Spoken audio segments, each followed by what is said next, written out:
Welcome to 3 Minute Studio. Today, we explore the rise and fall of Saddam Hussein, one of the most controversial leaders of the 20th century, whose dictatorship reshaped Iraq's destiny through fear, war, and destruction. Born in 1937 near Tikrit, Iraq, Saddam grew up in poverty but was fiercely ambitious. He quickly rose through the ranks of the Ba'ath Party, a movement built on Arab nationalism and socialist ideals. By 1979, he had maneuvered his way to the top, seizing full control of Iraq as president and beginning a rule defined by an iron fist. His regime was a paradox. On one hand, it brought modernization, using Iraq's vast oil wealth to build infrastructure and improve literacy. But this progress came at a terrible price. His government was built on ruthless oppression, a pervasive network of surveillance, and a culture of fear where dissent was brutally silenced. In 1980, Saddam launched a devastating war against neighboring Iran. This brutal conflict dragged on for 8 long years, costing over 1 million lives and leaving both nations shattered.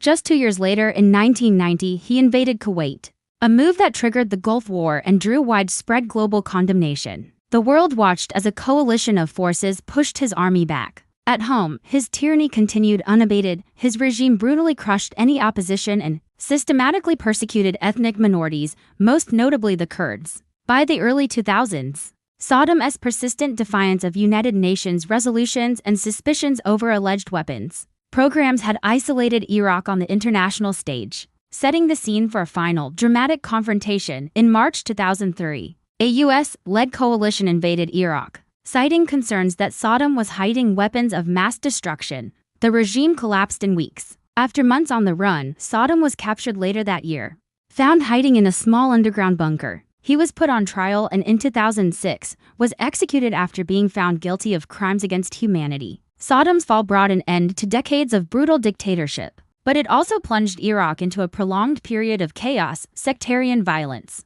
and instability that continues to echo today. His story serves as a stark and powerful warning about the devastating dangers of unchecked power and the tragic consequences of tyranny. Thanks for watching 3 Minute Studio. History reminds us that power without compassion ultimately leads to tragedy. Like, share, and subscribe for more lessons from history in just 3 minutes.